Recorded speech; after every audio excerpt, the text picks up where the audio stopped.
I'm going to be talking about the best races in the Forge. We're actually going to make a tier list. Alright, let's get this started. So the first one we've got is Human. We're going to put this in Don't Bother Using. Races are pretty important in this game. Human just gives you plus 3% luck and XP. Not very much value there. Alright, now we've got Elf. Elf gives you plus 15% stamina and plus 5% height. It also gives you plus 7% luck. And we're going to put this in the B tier. So it's pretty decent, I guess. Gives you more stamina. I'm not really sure what height does. That 7% luck boost is pretty good though. Moving on to Zombie. Don't bother using it. Takes away way too much health. It gives you plus 2% health regeneration every 5 seconds. But honestly, that's pretty useless. You're not just going to be standing around all the time. And then it has a 15% chance to convert incoming damage to health. That chance is just way too low. There's really no benefit to using Zombie. Now we got Goblin. I'm actually going to put this in the A tier. It's very good. Sure, it takes away negative 15% health, but it does give you 15% extra movement speed and 10% attack speed with daggers. So if you're starting out and you just have daggers, it's pretty good. Honestly, for mid-game, it's pretty decent too, because if you make some really good daggers, you'll have some pretty high damage, and you'll also have additional attack speed. You can even put more runes on that dagger to keep increasing that attack speed. Also, guys, it has a passive where you get a 12% discount when shopping. You can get discounts on pickaxes, on potions. Super useful early on. Even later on, it can be useful. Undead. We're gonna put this in Don't Bother Using. Takes away 12% health. It reflects 10% of the damage, and then it refills 50% of your HP when it's under 10%, but it has a cooldown of 5 minutes. I don't really see a point in using this. Sure, it reflects damage taken, but you might just end up dead before it even becomes useful. We're gonna put Orc at B. Gives you negative 10% stamina and movement speed. However, it does give you 10% extra physical damage, plus 15% health and 10% size. But even though you'll be kind of slow and your stamina will be a little low, physical damage is important. Health is as well. This one just basically keeps you a little bit more tanky. Dwarf. Alright, we're gonna put this in the A tier. Definitely not good for PvE. However, mining is an important aspect of this game, and sometimes people don't want to spend hours trying to mine for something. Dwarf gives you plus 15% mining damage, and it also gives you plus 5% better forge. So if you mess up when forging, maybe they'll help out a little. It also has another passive where you have a 20% chance to deal plus 50% damage to rocks. So if you're just mining, go ahead and use Dwarf. Now we got Shadow. I'm gonna go ahead and put this in A tier. It gives you plus 15% movement speed, plus 10% attack speed and stamina, plus 5% physical damage, but it does take away negative 10% health, and it has another passive where upon taking damage, you have a 50% chance to turn into a shadow to dodge the attack. So this is an A tier because the benefits outweigh the negatives. Negative 10% health is not that much if you get more in return. Minotaur. We're gonna put that at the top of the list of B tier. It gives you plus 20% health, negative 10% movement speed and stamina, and then another passive is if you're under 50% health, you activate Rage Mode, which increases movement speed and physical damage by 30%. So why is this at B tier? Its usefulness is really dependent on you being below half HP. Other than that, it's kind of mid. Dragonborn is gonna go to the top of the list on A tier. It gives you plus 20% max HP, plus 12% physical damage, and you get a 40% chance to burn enemies and deal 30% of your weapon's damage per second for 3 seconds. You get some pretty high DPS with this race. It gives you a lot of max HP too, and the physical damage addition is very good. It can really shine in PvE, and it really has no drawbacks at all. Golem is also gonna go in A tier, but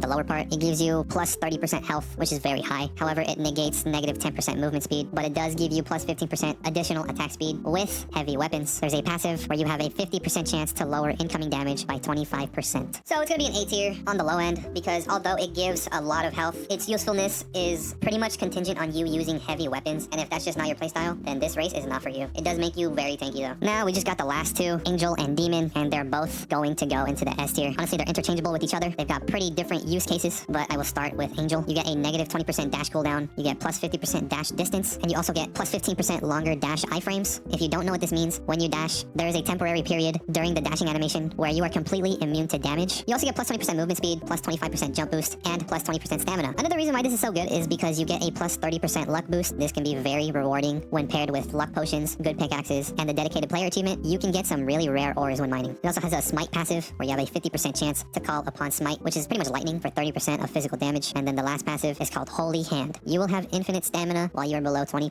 HP. In general, Angel is very good, especially if you want to gather some rare ores so you can forge better things. It's also pretty good for PvE, especially because of the smite passive. Last but not least, Demon. Plus 20% movement speed and attack and physical damage and stronger fire damage. There's also this passive called Backfire where you have a 25% chance to burn the enemy when you take damage from them. There's also this thing called Cursed Aura. While in combat, you have a small area around you that deals 10% of your weapon per second. And then the last passive is called Devil's Finger. When you dash, you teleport with Hellfire particles and have a 20% chance to create a Hellfire circle, dealing 45% of your weapon damage per second for 3 seconds to any enemies within that circle. Like I said earlier, Angel and Demon have some different use cases. I think Angel might be better, to be honest, just because of the luck boost. And it's also good at PvE. Demon is mainly going to focus on PvE, and you can kill a lot of enemies without dying quite easily. Anyways, that's going to wrap up this video, guys. Let me know what you think of this tier list and if you would change anything. Thank you for watching. Goodbye, everybody. God bless.